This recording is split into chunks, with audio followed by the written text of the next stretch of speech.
Osama Rafai. I am a visiting nephrologist, and I used to come here when I was a little child, and this area has a special place in my heart. This used to be the no man's land transition from the Syrian border to the Turkish border. Right in that area is the exit from Syria, and this used to be a small healthcare facility, and that used to be a restaurant, and this is where passports were processed. And right behind me, all the way at the end, you can see the entrance to the Turkish border. Now this area I visited today and yesterday. This area now has been converted to a specialty hospital where casualties and service to areas of about 500,000 people in northern Syria is being rendered here. This hospital is divided into three elements. There's an education element, and there's a general medical element, and this is the specialty part.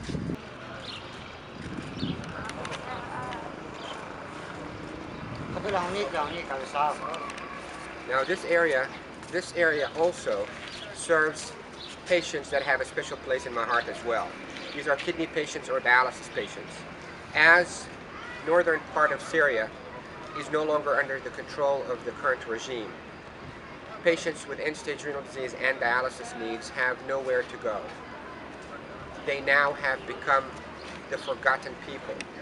Fortunately, with the efforts of a lot of Syrian nephrologists, we have been able to come together and really initiate an early, very primitive infrastructure for dialysis patients. The first fruit of these efforts are this clinic, where we will take you upstairs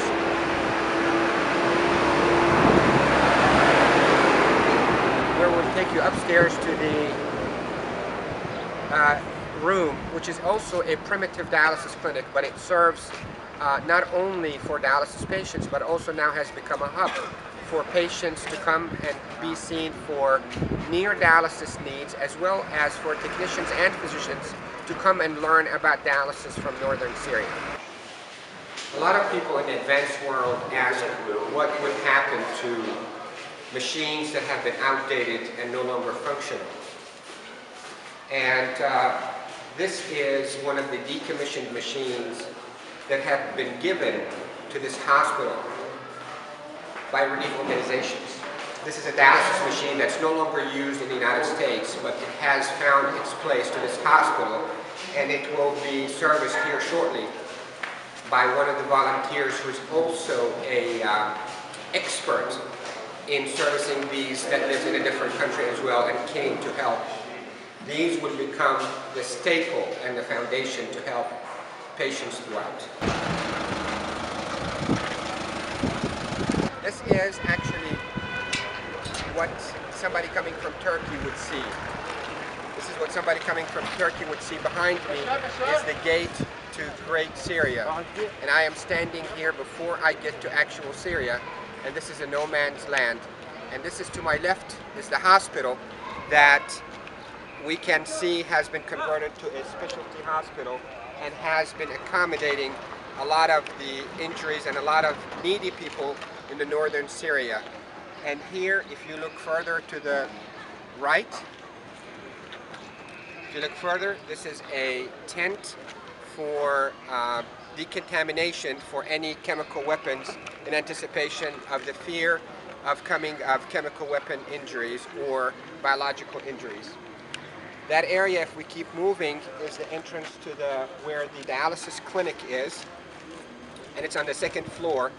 But if we look all the way in the horizon, is actually the entrance to Turkey.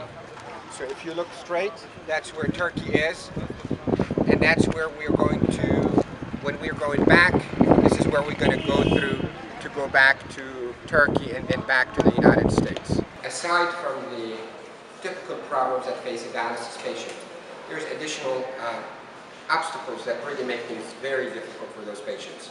There is the travel, there is the lack of funds, which are the usual difficulties but have been augmented and multiplied by many times. But also there is logistical problems that are related to the dialysis clinic. Despite all the efforts, this morning there was two major problems. Number one, electricity went out because the generator that really needed to generate electricity for this whole hospital was out for a short period of time, so really electricity was so scarce and it used only for the operating room and the emergency room. The other major issue that happened this morning is we ran out of tubings. Tubings had to come from areas that might have been under some fighting. Today there has been some fights. We finally today, it's 12 o'clock at noontime, after a lot of effort and a lot of group effort and communications, we were able to borrow a box of tubings for dialysis. And fortunately now, at almost midday, we finally started to have some dialysis sessions for these patients who should have started around 7 a.m. this morning. So with that, that is another difficulty that dialysis patients will face.